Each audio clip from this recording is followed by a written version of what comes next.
বাঁচাও, বাঁচাও, help, please help. আরে কেউ আছো এখানে? আরে প্লিজ আমাকে বাঁচাও। হ্যালো,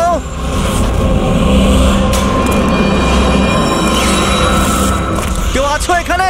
আরে কেউ তো বাঁচাও আমাকে। আরে কেউ কি শুনতে পাচ্ছো? আরে কেউ তো বাঁচাও আমাকে।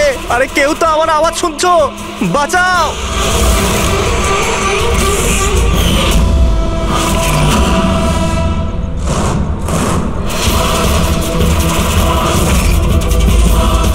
তুমি কে? কি চাও তুমি?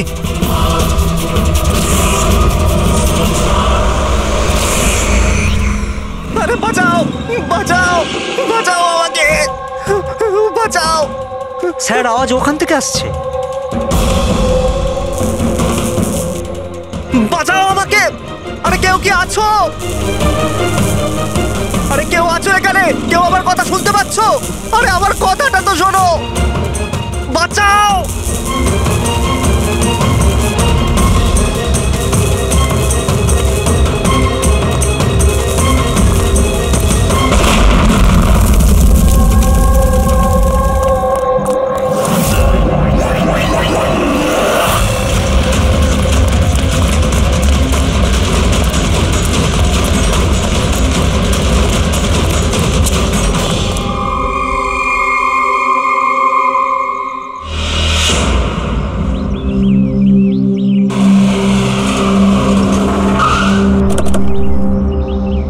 নমস্কার স্যার।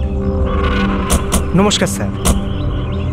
এটা বলো, যখন ব্লাস্ট হয়েছিল তখন কি তুমি এখানে ছিলে? ইয়েস স্যার, আমার সঙ্গে আরো একজন কনস্টেবল ছিল, হরনাথ। ওর প্রচন্ড আঘাত লেগেছে, এখনো হসপিটালে ভর্তি। তুমি এখানে পৌঁছলে কি করে? স্যার, আমরা নাইট ডিউটিতে ছিলাম, এখান দিয়ে যাচ্ছিলাম, তখনই একটা চিৎকার শুনতে পেলাম। আমরা ওকে দেখতে পাইনি। এখানে পৌঁছে আমরা কিছু করতে যাওয়ার আগেই বোম ব্লাস্ট হয়ে গেল।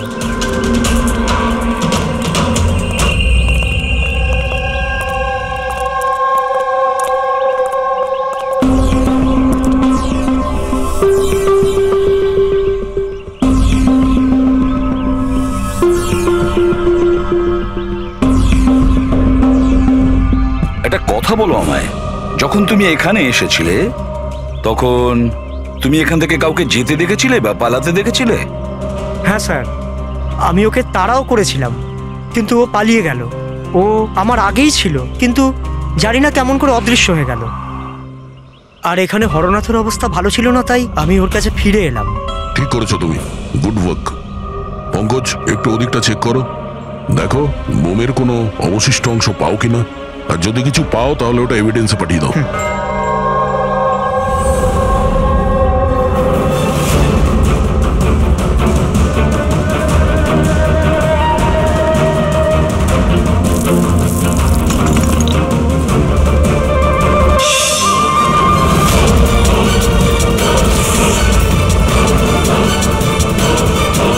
স্যার,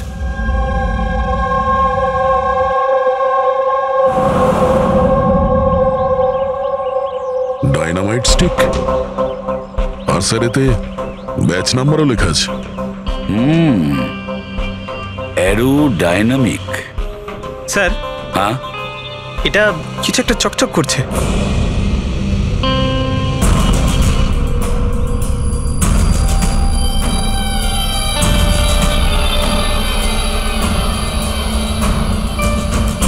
দেখি একটু।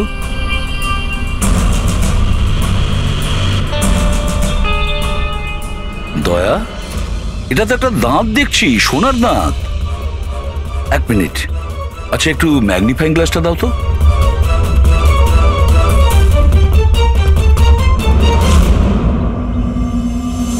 দয়া, দেখো এতে কিছু লেখা আছে। হ্যাঁ স্যার, NK লেখা আছে।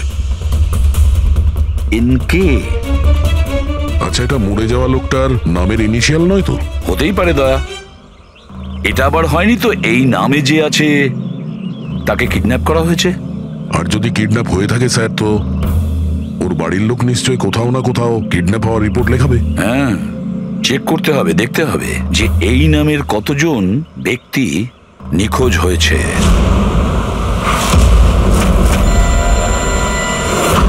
Yes sir. লোকাল পুলিশ থেকে জানা গেছে যে মিসিং কমপ্লেন্ট নবীন কুমারের। নবীন কুমারের স্ত্রীর সঙ্গে আমি ফোনে কথা বলেছি। উনি বলেছেন যে এই নবীন কুমারের একটা দাঁত সোনার ছিল। আচ্ছা স্যার, এই নবীন কুমার কে? শহরের বাইরে ওনার একটা পেইন্টের ফ্যাক্টরি আছে, আর কিছুদিন আগে ওনার একটা নিউজ কভারেজ ছিল। নিউজে? কি ব্যাপারে স্যার? কিছুক্ষণের মধ্যেই জানা যাবে। আচ্ছা দেখো, এই নবীনের বাড়ির ঠিকানা আমি তোমাকে পাঠিয়েছি, আর তাছাড়া ওনার স্ত্রীকেও এই বিষয়ে আমি জানিয়েছি। আর যদি আমার ধারণা ঠিক হয়ে থাকে তাহলে অভিজিৎ, নিশ্চয়ই মিডিয়ার লোক ওখানে তোমার আগে পৌঁছে যাবে। অনেক ঝামেলা আছে, সামলে নিও। ঠিক আছে, আমরা দেখে নিচ্ছি। ইয়া, হ্যাঁ। নবীন কুমারের বাড়ি যেতে হবে। স্যার অ্যাড্রেস পাঠাচ্ছেন। নবীন কুমার মুর্দাবাদ! নবীন কুমার মুর্দাবাদ! নবীন কুমার মুর্দাবাদ! নবীন কুমার মুর্দাবাদ! নবীন কুমার মুর্দাবাদ! নবীন কুমার মুর্দাবাদ! নবীন কুমার মুর্দাবাদ! নবীন কুমার স্যার স্যার স্যার আপনি কি নবীন কুমারকে পরে, arrest পরে। দেখেছেন স্যার? পরে বলছি। স্যার, CID পরে আপনারা আমাদেরকে কাজ করতে দিন, প্লিজ। কিছু বলুন না। আপনারা দেখি সরে যান, যেতে দিন দেখি। সরে যান, সরে যান বলছি। দেখুন, এইসব কিছু বন্ধ করুন আপনারা। দাঁড়ান।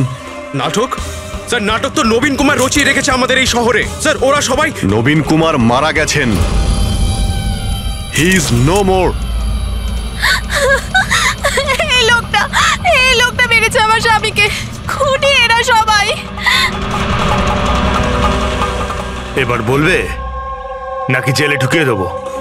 বলো, কেন করছো এইসব? স্যার, আমরা মারিনি স্যার। স্যার, নবীন কুমারের রঙের ফ্যাক্টরি আছে স্যার, যেখানে প্রতিদিন 1000 টনেরও বেশি বিষাক্ত আবর্জনা নদীতে ফেলা হয় স্যার। স্যার, আমরা তো আন্দোলনকারী, আমরা ওনার এগেইনস্টে আন্দোলন করছি। স্যার, বিশ্বাস করুন, আমরা ক্রিমিনাল নই, আমরা সোশ্যাল ওয়ার্কার স্যার। মিথ্যে কথা, মিথ্যে বলছে। হুমকি দিয়ে রেখেছিল আমার স্বামীকে। রোজ রোজ হুমকি দিত। না স্যার, আমি কোনো ধমকি দিতাম না, সে তো কোনো অন্য লোক স্যার। কারা? কাদের কথা বলছো? স্যার, ওরা সেই সব লোকগুলোই যারা সোশ্যাল সার্ভিসের নামে খারাপ কাজ করে, ল ইন অর্ডারের মিসইউজ করে স্যার। স্যার, আমি আর আমাদের প্রোটেস্টার্স আমাদের মধ্যে কেউ নয় স্যার। কি ধরনের হুমকি আসতো আপনার স্বামীর কাছে? কি হয়েছিল? এ নাও চা। আরে বাহ, গরম গরম চা। আচ্ছা, ওই এনজিওটার কি হলো? ওই এনজিও তো বিরক্ত করে মারছে, ফ্যাক্টরিতে ওয়ার্কার্সদের কাজ করতে দিচ্ছে না। এখন তো জল অনেক দূর করেই গেছে, মনে হচ্ছে পুলিশকে ডাকতে হবে। শোনো, বাহ নবীন বাবু, আপনাদের মতো সৎ লোক আবার পুলিশদের কাছে যাচ্ছে নাকি? তুমি ভেতরে কি করে এলে? আপনাকে মনে করাতে এসেছি যে আপনি যেটা করছেন সেটা ভুল করছেন। এখনো সময় আছে, শুধরে যান। Shut up! বেশি তর্ক করো না, এখন এই ঘর থেকে বেরিয়ে যাও। I said get out! আর কোথায় কোথায় ঢুকতে দেবেন না, আর কাকে কাকে আটকাবেন। আমাদের মতো লোক আপনাদের মতো লোককে ভয় পায় না, বুঝতে পেরেছেন? আর কেন জানেন? কারণ আমরা আপনাদের মতো খারাপ কাজ করি না। আজ তো আমি আপনার ঘরে ঢুকেছি। যদি আপনি আপনার স্বার্থের জন্য অসহায় মানুষদের জীবন নিয়ে খেলা যদি বন্ধ না করেন, তাহলে আপনার ফ্যাক্টরিতেও ঢুকবো। তোমাদের মতো গুন্ডাদেরকে না আমি সিধে করতে পারি, আর এই ফালতু ধমকিগুলো না অন্য কাউকে গিয়ে দেবে। আমার যা করার আমি তাই করব, আর তোমার যা করার করে নাও। আমি ধমকি দিচ্ছি না, বোঝাচ্ছি। যদি এই উল্টোপাল্টা কাজ বন্ধ না করেন, তাহলে আপনার ফ্যাক্টরি তো আমি বন্ধ করিয়েই ছাড়ব। তুই আমার ফ্যাক্টরি বন্ধ করবি? হ্যাঁ, ফ্যাক্টরি বন্ধ করবি তুই আমার? শোনো, শোনো প্লিজ, প্লিজ তুমি শান্ত হও। আর আপনি ওকে বিরক্ত করা বন্ধ করুন। আপনি যান এখান থেকে প্লিজ। প্লিজ বলছো তুমি একে? হ্যাঁ, আমি তোকে লাথি মেরে বার করে দেবো। চল! এটা কোত্থেকে আওয়াজ এলো?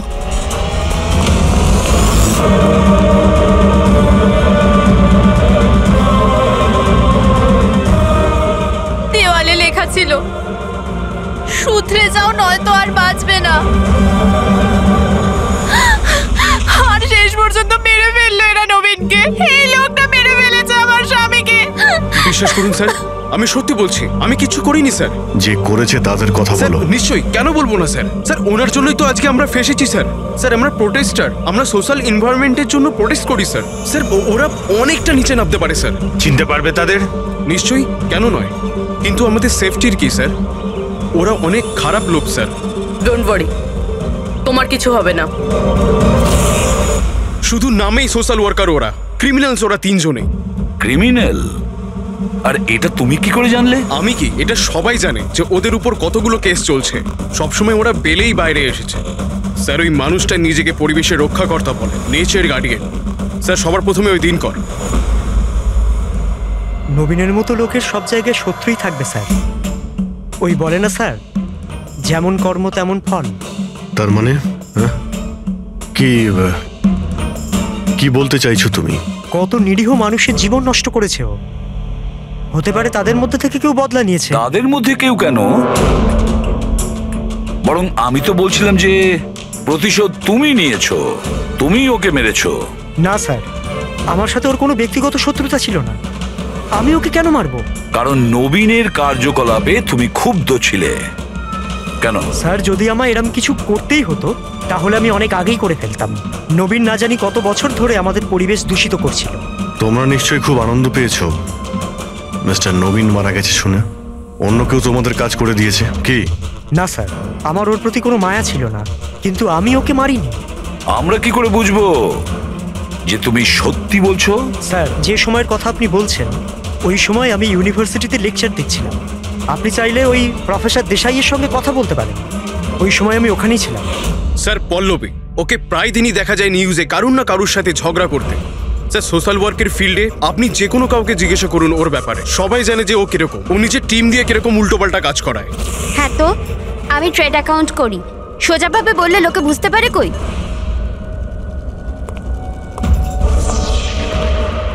কিন্তু আমি সোজা পয়েন্টে আসছি। আমাদের মনে হয় তুমিই ওকে খুন করেছো। ম্যাম, আপনার এটা যদি মনে হয় তাহলে আপনার এবং আমার দুজনেরই টাইম ওয়েস্ট করছেন। ম্যাম, একটা কথা, আমি কোনো ক্রিমিনাল নই। কিন্তু আমরা তো এটা শুনেছি যে আপনি রোজই কোনো না কোনো একটা কন্ট্রোভার্সিতে জড়িয়ে থাকেন। স্যার, ব্যাপারটা হলো কি, যদি কোনো সৎ লোক সাহস করে সত্যের পিছনে দাঁড়ায় না, তো মানুষ ভয় পেয়ে যায়, সহ্য করতে পারে না। বিশেষ করে যদি সে একটা মেয়ে হয়। আপনি তো জানেনই সোসাইটির কি মেন্টালিটি। তাই নাকি?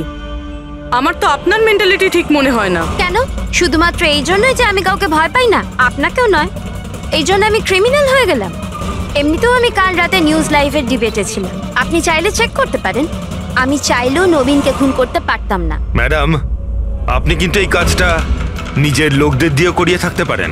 তো ঠিক আছে, আপনার যদি এত কনফিডেন্স থাকে তো প্রুফ করে দিন। আপনি পাঠিয়ে দিন আমাকে জেলে। আর ওই প্রকাশ, ও প্রতিদিনই কাউকে না কাউকে গালিগালাজ করে নিজের সোশ্যাল ব্লগে। যারা পলিউশন ছড়াচ্ছে স্যার ও লোকদের উস্কায়, খেপিয়ে দেয় তার বিরুদ্ধে। আমি ঘরেই ছিলাম স্যার, নিজের ব্লগ লিখছিলাম, যেমন সবসময় লিখি। প্রত্যেকবারের মতো সবাইকে উস্কাচ্ছিলেন, তাদের ব্রেন ওয়াশ করছিলেন নবীনের মতো লোকেদের বিরুদ্ধে কি? স্যার, নবীনের সাথে আমার কোনো ব্যক্তিগত শত্রুতা ছিল না। আর প্রকৃতির জন্য আমি অ্যাওয়ারনেস স্প্রেড করতেই থাকি। ব্যক্তিগত শত্রুতা না থাকলে তোমার সবকটা ব্লগে নবীনের নাম কেন থাকে? তাও টপ 4-5 জনের মধ্যে। কালকেও যে ব্লগটা লিখেছিলে সেখানেও নবীনের নাম ছিল না? হ্যাঁ স্যার, নবীনের নাম ছিল ওখানে। আর এই কথাটা আমি লুকোবই বা কেন? ও খারাপ লোক ছিল, কিন্তু এর মানে তো এটা নয় যে আমি ওকে খুন করে দেবো। কেন? কেন মারবে না? এরকম লোকেদের তো তুমি ভীষণ ঘৃণা করো, তাই না? তোমার মনে হচ্ছে তোমার পরিশ্রম বিফলে চলে যাচ্ছে। আর তারপরে নবীনকে এত বোঝানোর পরেও নবীন পরিবেশ দূষিত করে দিচ্ছিল, আর সেই জন্য তুমি রেগে যাও আর তারপরে নবীনকে শেষ করে দাও। আমি একজন রেসপন্সিবল সিটিজেন স্যার, কোনো ক্রিমিনাল নয় স্যার। আমার কাজ এটাই, আমার ব্লগের মাধ্যমে ঠিক আর ভুলের তফাৎ বোঝানো, কারোর ক্ষতি করা নয়। স্যার, ইন্টারোগেশনে তো কেউই কোনো ভয় পায়নি। হ্যাঁ, কোনো ভয় পায়নি ঠিকই। এই 3 জনের উপর কড়া নজর রাখতে হবে। কেন স্যার? ফেডরিক, ভয় একটা অদ্ভুত জিনিস।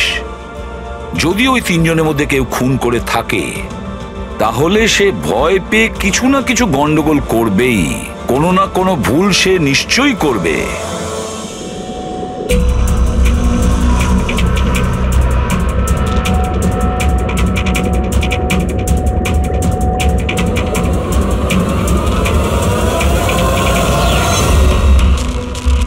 সারিকা, দেখো এটার উপর কোনো ফিঙ্গারপ্রিন্ট আছে কিনা, চেক করো।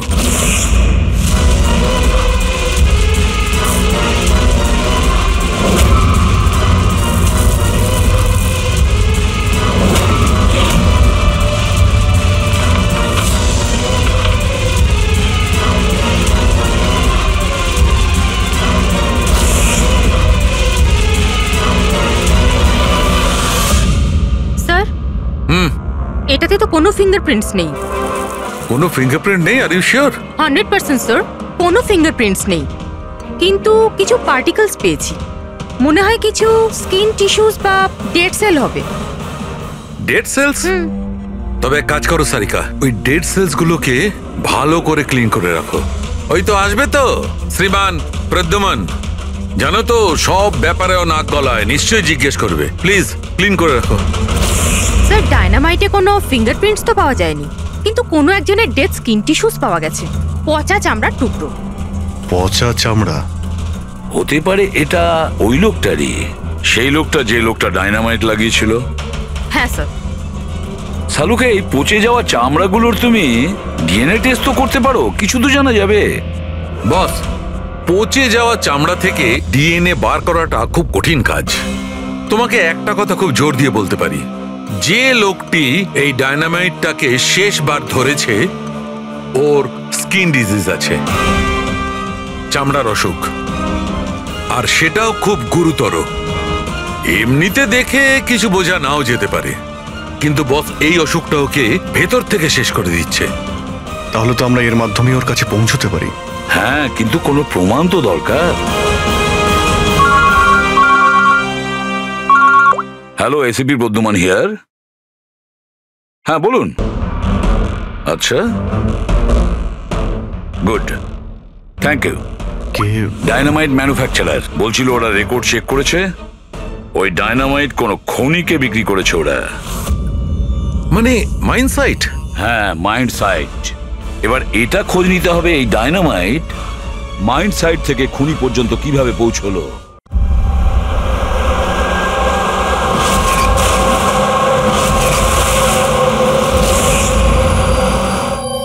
একটা ডায়নামাইট ওইদিকে লাগাও, ঠিক আছে?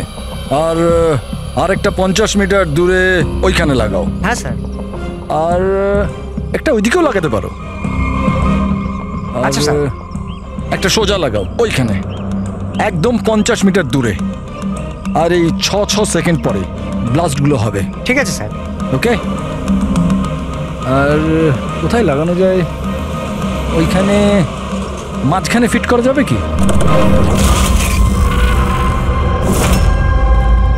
এক্সকিউজ মি, আপনার নাম বিনীত? ইয়েস। আপনারা কারা? আপনি এই সাইটের ম্যানেজার? কিন্তু ব্যাপারটা কি বলুন তো? দেখুন বিনীত বাবু, যখন ম্যানুফ্যাকচারিং কোম্পানি থেকে ডায়নামাইট আপনাদের এখানে আসে, মানে এই সাইটে, মাইন্ড সাইটে, সেটার ইনচার্জ তো আপনিই হবেন, তাই না? ইনচার্জ তো আমি, কিন্তু কনসাইনমেন্টের পরে অপারেটর টিমও কিন্তু এটা হ্যান্ডেল করে। আমি এটা একা সামলাই না। আমরা জিজ্ঞেস করেছি আপনাকে যে ডায়নামাইট কে সামলায়। একটু এই ডায়নামাইট স্টিকটাকে দেখুন। আচ্ছা, ব্যাচ নাম্বার দেখে আপনি কি বলতে পারেন এই লটের বাকি ডায়নামাইট স্টিকগুলো কোথায় আছে? স্যার, এটা লাস্ট কনসাইনমেন্টের মনে হচ্ছে, এখনো ব্যবহার হয়নি, গুদামে পড়ে আছে। চলো দেখাও। বিনীত, যখন ডায়নামাইটের কনসাইনমেন্ট এখানে আসে সেটাকে চেক তুমি নিশ্চয়ই করো, তুমি তো ইনচার্জ, তাই না? হ্যাঁ হ্যাঁ হ্যাঁ, অফকোর্স স্যার। আচ্ছা, আপনার এই ব্যাচের কনসাইনমেন্ট নিয়ে কোনো গন্ডগোল মনে হচ্ছে? গন্ডগোল? না না, নর্মালি তো ছিল, যেরকম হয় আর কি। কিন্তু আপনি এটা জিজ্ঞেস করছেন কেন? নর্মাল আছে তো, যেমনটা থাকে। প্রতিটা বক্সে 10টা করে লেখা আছে স্যার। এটা খুলে দেখো তো কতগুলো আছে, গুনো।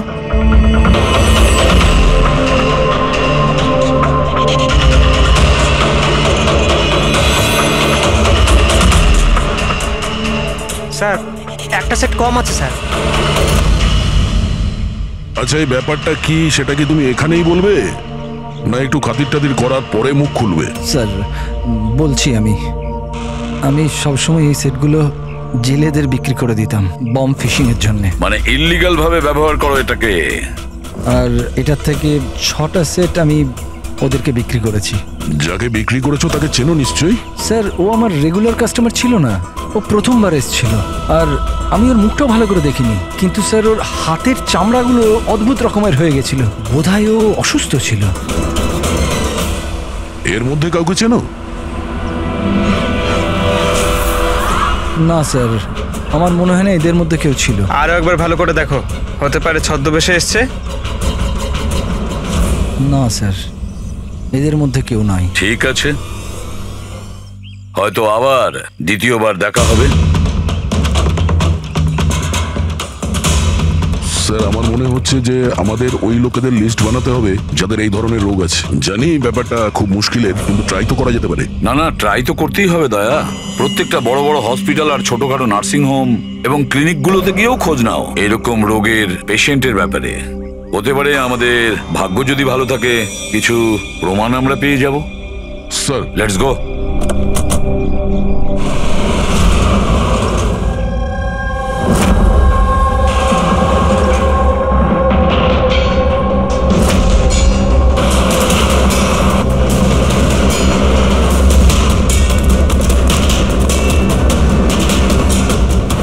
দেখুন, এই ধরনের অসুখ হাজার জনের মধ্যে একজনের হয়ে থাকে। বলতে পারেন এই ধরনের পেশেন্টের লিস্ট অনেক বড়। অনেক পেশেন্ট জানতেও পারে কিন্তু এর চিকিৎসা করায় না। এদের খোঁজা তো খুব মুশকিল। জানি, কিন্তু তবুও আমরা চেষ্টা করতে চাই। এই লোকটাকে পাওয়া আমাদের কাছে ভীষণ প্রয়োজন। দেখুন, আমি বুঝতে পারছি, কিন্তু এনভায়রনমেন্টাল ইনফেকশন কন্টিজিয়াস ডিজিজ, যেটা একটা মানুষের থেকে অন্য মানুষের মধ্যে ছড়িয়ে পড়ে, আর এটাকে সামলানো তো। এক মিনিট, কি বললেন আপনি? Environmental infection? হ্যাঁ, মানে আমাদের চারপাশের পরিবেশে হতে পারে এমন ইনফেকশন হাওয়া বা জল থেকে চারিদিকে ছড়িয়ে পড়ে। চলুন আমি আপনাকে একটা পেশেন্ট দেখাবো। ছাড়ো আমাকে! কেন মারতে চাও আমাকে? ছেড়ে দাও আমাকে, যেতে দাও প্লিজ। দেখো আমাকে যেতে দাও sir, please help me sir, help please, help sir.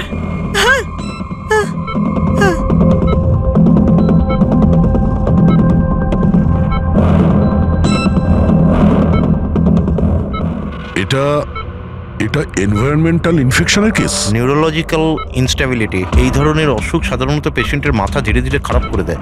ও নিজের ধৈর্য হারিয়ে ফেলতে পারে আর মাথার ব্যালেন্সও নষ্ট হয়ে যায়, যেমনটা নীলজের হয়েছে।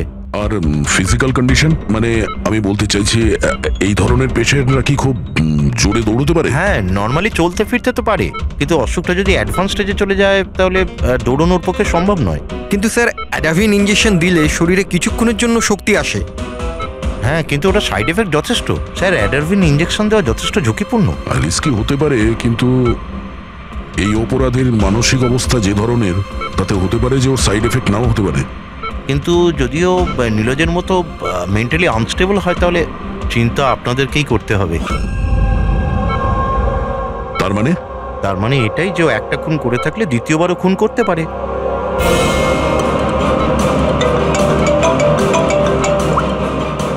হ্যাঁ স্যার। কি প্রকাশ পঙ্কজকে ফাঁকি দিয়ে পালিয়ে গেছে? নো, ঠিক আছে, আমি দেখছি। হতে পারে এই প্রকাশ ভয় পেয়ে পালিয়ে গেছে, না হলে দ্বিতীয় মার্ডারের পরিকল্পনা করছে।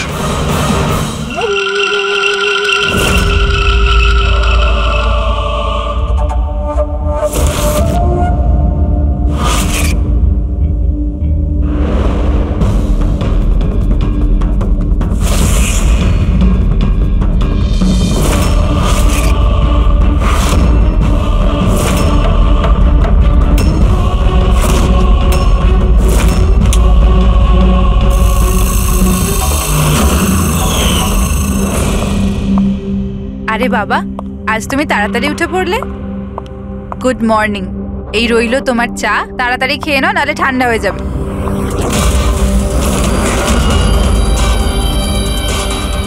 এটা কার পা?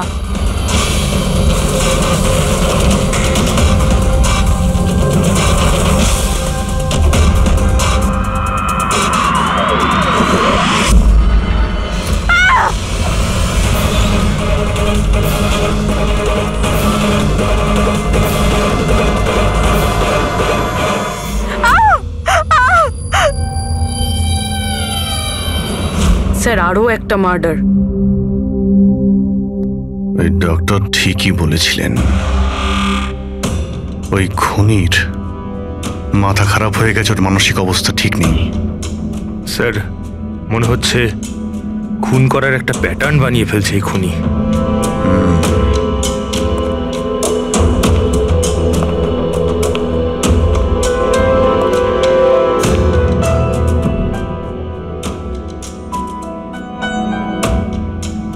এনার উপরে ব্লেম এটাই যে নেচারকে ক্ষতি করছেন। ইলিগাল ডিফরেস্টেশন, জমি হাতানোর জন্য ইলিগালি গাছ কেটে ফেলা। ওই খুনি এনার সঙ্গেও তাই করেছে। আর তাও প্রকাশ উধাও হয়ে যাওয়ার ঠিক পরেই। ওয়েপেন কি ব্যবহার করেছে? 100% চেইন স, না হলে হাড়ের সঙ্গে মাংসকে এইভাবে কেটে বডিটাকে দু টুকরো করা এত সহজ নয়। স্যার, যদি চেনস ব্যবহার করেই থাকে তাহলে আওয়াজ নিশ্চয়ই হয়েছিল। বাড়িতে কেউ না কেউ তো শুনবে। রাতে কে কে ছিল? আমার হাজবেন্ড তো কাজের জন্য বাইরে থাকে, বাড়িতে শুধু আমি, বাবা আর আমাদের চাকর ছিল। আপনি কোনো আওয়াজ শুনেছিলেন? না, কোনো আওয়াজ শুনতে পাইনি। রামানন্দবাবুর কারোর সাথে শত্রুতা বা কেউ কোনোদিন হুমকি দিয়েছিলেন ওনাকে? হ্যাঁ, কিছু সপ্তাহ আগে কিছু অদ্ভুত হয়েছিল। বাবাকে কেউ ধমকাচ্ছিল আর বাড়ির বাইরে দেওয়ালে কেউ কিছু লিখে দিয়েছিল যে শুধরে যাও, না হলে তোমার সাথে ওরকমই হবে যেটা তুমি গাছের সাথে করো। স্যার, এক্স্যাক্টলি যেরকম নবীনের কেসে হয়েছিল। স্যার, একটা কথা কিছুতে মাথায় ঢুকছে না। খুনি কারোর বাড়িতে ঢুকে এরকম নৃশংসভাবে কাউকে খুন করে বাড়ি থেকে বেরিয়ে যায়, আর কেউ কিছু শুনলো না, কেউ দেখলোও না। কিভাবে? আজ এনাদের অজ্ঞান করে দেওয়া হয়েছিল। দেখুন, আমার সন্দেহ হচ্ছে যে আপনাদের অজ্ঞান করা হয়েছিল খাবারের মধ্যে কিছু মিশিয়ে, সেই জন্যে আপনারা কিছু শুনতে পাননি। অজ্ঞান? হ্যাঁ, কিভাবে সেটা জানি না, কিন্তু সেটা জানার জন্য আমাদের এখানে যত জিনিস আছে সেগুলো ফরেন্সিক ল্যাবে পাঠাতে হবে।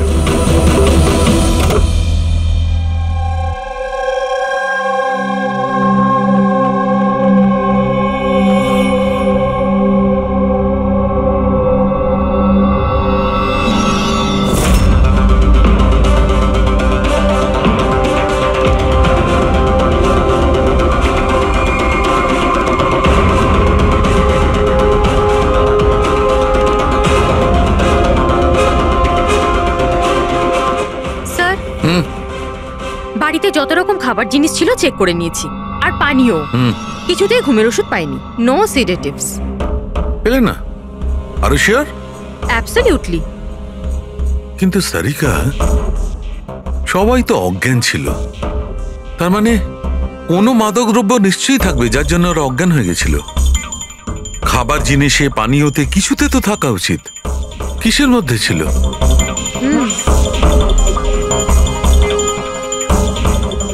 হ্যাঁ, মাদক দ্রব্য ছিল। এই এসিটার মধ্যে। এসিতে? ইয়েস, এই এসিতে মাদক দ্রব্য মেশানো হয়েছিল, আর এর হাওয়াটা ঘরের মধ্যে ঢোকা মাত্র মাদক দ্রব্য ছড়িয়ে পড়ে আর সবাই অজ্ঞান হয়ে যায়। হ্যাঁ, চেক ইট। ইয়েস।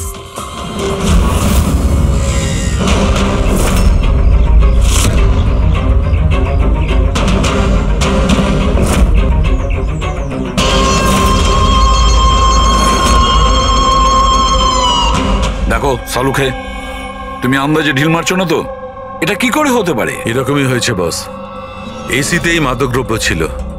আমি ওই এসিটার ব্লোয়ারে, ফিল্টারে সব জায়গায় সেনেটিভ পেয়েছি, আর সেটাও খুব হাই ডোজে। মাই গড, এটা কি করে হতে পারে? বস, এসিতে সেনেটিভ ছিল, মাদকদ্রব্য ঘরের মধ্যে ছড়িয়ে যায় আর সবাই অজ্ঞান হয়ে যায়। খুনি আসে আর বিনা বাধায় ওকে খুন করে, ও চলে যায়। কেউ কিচ্ছু শুনতে পায়নি। আচ্ছা ঠিক আছে। সালুকে ফোন করেছিল, বলছিল রামানন্দর বাড়িতে যে এসি মেশিনটা ছিল সেটাতে বিষাক্ত গ্যাস ভরা ছিল, অ্যানেস্থেটিক গ্যাস।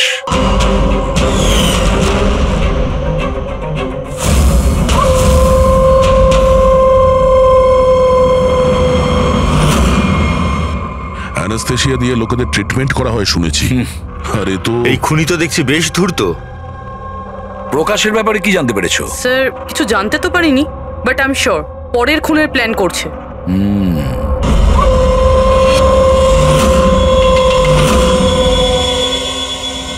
কিন্তু খুনি যদি অসুস্থ হয় তাহলে প্রকাশ তো ভালোই দৌড়িয়েছিল। স্যার এমনটাও তো হতে পারে যে অন্য কাউকে দিয়ে এই খুনটা করিয়েছে। তাহলে ও পালিয়ে গেল কেন? এই শব্দটা কিসের? চলো তো।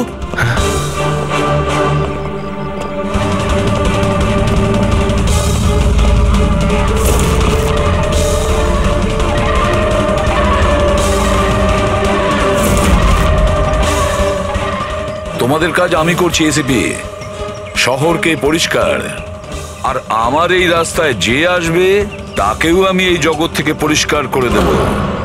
এ কে হতে পারে? স্যার মনে হয় খুনি জানতে পেরে গেছে আমরা ওর পিছনে আছি, ওই জন্য পাগল হয়ে গেছে। দাঁড়াও, ধরো ওকে।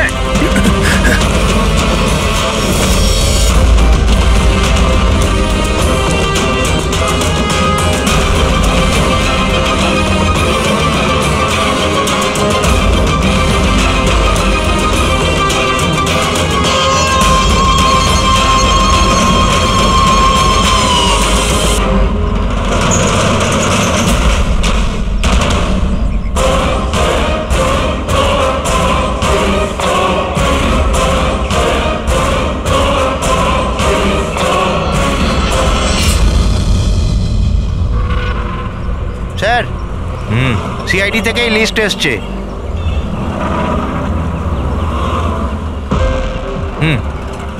এরা তো ওই লোকগুলি যাদের নয়েজ পলিউশনের ধমকি দেওয়া হয়েছে। সখারাম, ওই ক্লাবের মালিককে মনে আছে? আরে যাকে কদিন আগে ধমকি দেওয়া হয়েছিল। কে স্যার? ও বীর। আচ্ছা সখারাম, ওর বিরুদ্ধে কোনো কমপ্লেন্ট আছে নাকি? হ্যাঁ স্যার, ওটা তো রেসিডেন্সিয়াল এরিয়া না, তো আশপাশের 2-4টে ঘর থেকে কমপ্লেন এসছে যে অনেক রাত্রির পর্যন্ত জোরে মিউজিক চলে, এই সব কমপ্লেন। আওয়াজ মানে নয়েজ পলিউশন। সখারাম, তুমি একটা কাজ করো, হ্যাঁ তুমি সিআইডির লোকেদের ফোন করো এখনই, এই সময়।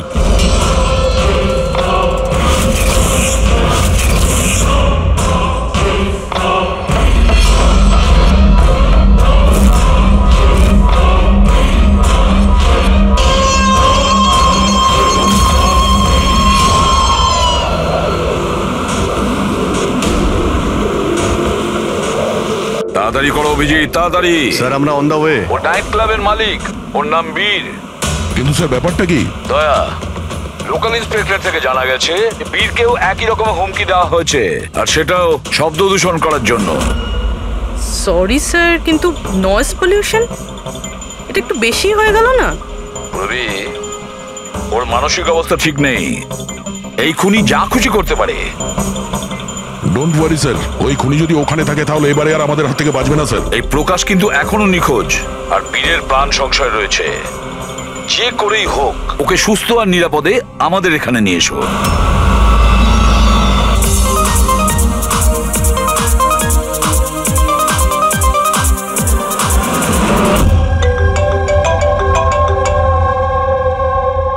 হ্যালো। হ্যালো বীর, আমি এসবি প্রদ্যুমান বলছি, সিআইডি থেকে। সিআইডি? কি হয়েছে স্যার? আমার কথা মন দিয়ে শোনো, তোমার প্রাণ সংশয় রয়েছে। কি মানে? মানে আমাকে কে মারতে চায়? দেখো বীর, যদি তুমি ক্লাবে থাকো তাহলে বাইরে কোনো মতেই যেও না। আমাদের অফিসার্স তোমার ওখানে যাচ্ছে তোমার সেফটির জন্য। আরো একটা কথা, ভিড়ের মধ্যেই থাকবে, লোকেদের মধ্যেই থাকবে, বুঝেছো? একা একদম থাকবে না।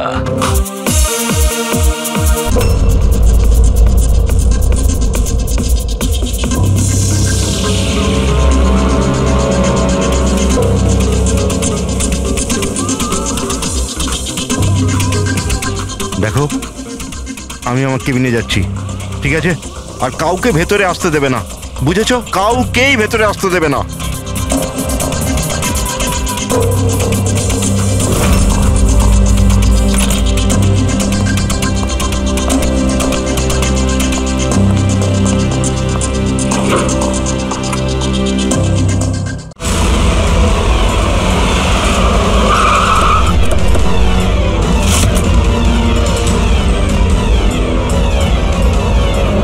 সিআইডি।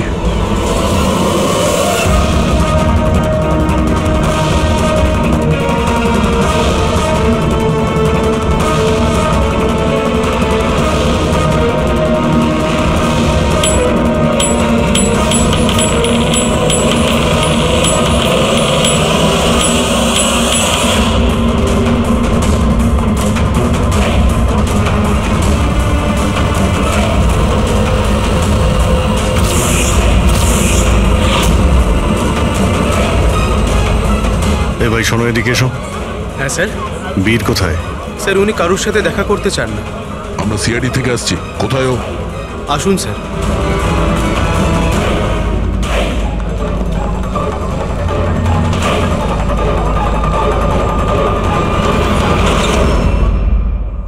এই এই এই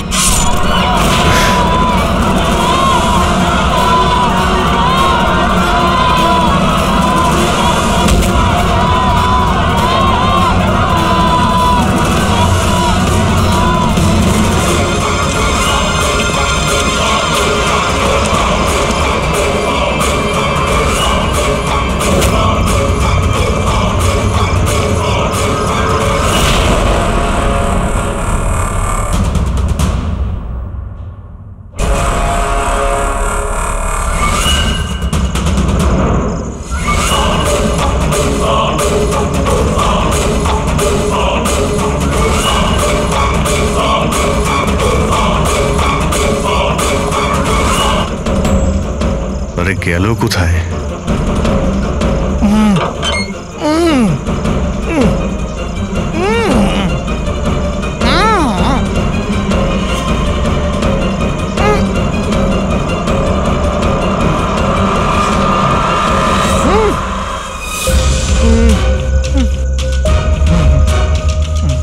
এই প্রকাশ, এসো বাইরে এসো।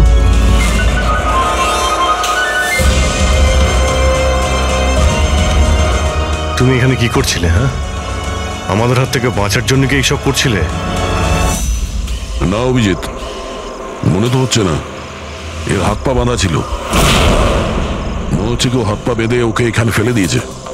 রবি, এসপি স্যারকে ফোন করে বলো যে প্রকাশকে পাওয়া গেছে, আর ওর একটু ফার্স্ট এড করে দাও। স্যার যাও। চলুন। বুঝতে পারছি না প্রত্যেকবারও পালিয়ে যাচ্ছে কি করে। ও কোথায় লুকিয়ে পড়ছে? হয় ও আকাশে উড়ে গেছে, না হলে মাটিতে ঢুকে গেছে।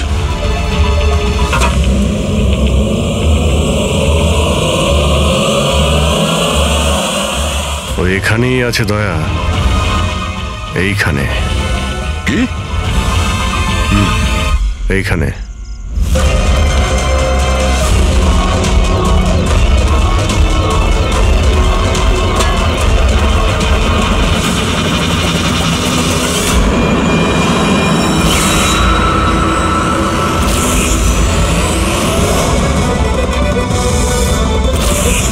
বাইরে আয়। কি খুন করার সময় নিজের হাত তো কাঁপেনি, এখন কেন কাঁপছে? জেলে যাবার ভয়। এই অ্যাড্রিনালিনের অ্যাকশন শেষ হয়ে গেছে। যে ইঞ্জেকশন নিয়ে তুমি পালাচ্ছিলে তার কাজ কিন্তু শেষ হয়ে এসেছে। এবার তুমি মুখ খুলবে নাকি মুখ খোলার জন্য একটা ইঞ্জেকশন দিতে হবে? আমি কোনো মজা পাই না ইঞ্জেকশন নিতে।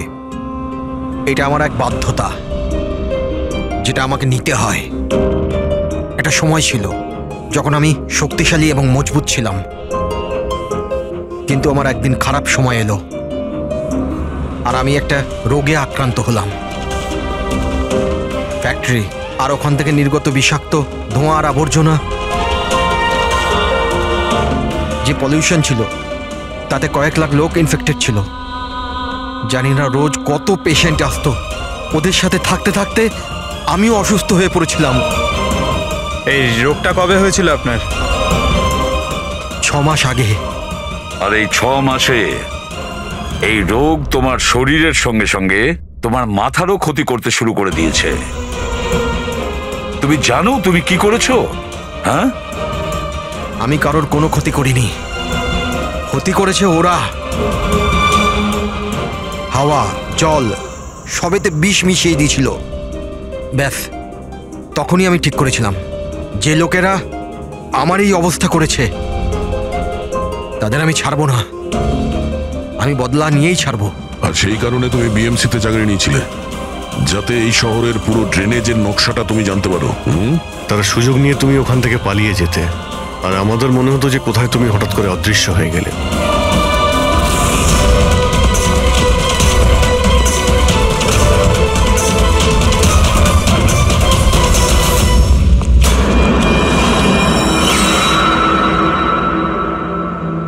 একটা কথা কিন্তু আমি এখনো বুঝিনি, প্রকাশ তোমার কি ক্ষতি করেছিল? হ্যাঁ, ওকে কেন কিডন্যাপ করলে? ওই রাতে ও ওখানেই ছিল, রামানন্দের বাড়ির বাইরে। ওর বাড়ি জ্বালাতে এসেছিল। ও কিছু করতো তার আগেই ও আমাকে দেখে নিয়েছিল ঘর থেকে বেরোনোর সময়। আর তুমি ওকে তারপর কিডন্যাপ করে নিলে যাতে ও কারোর সামনে মুখ না খোলে। হ্যাঁ, তুমি ওকে মারতেও পারতে, তাহলে ওকে ওকে তুমি মারলে না কেন? আমি বললাম না স্যার, আমার বদলা শুধুমাত্র ওদের সাথে ছিল যারা আশেপাশের হাওয়া জলকে বিষাক্ত করে তুলেছিল।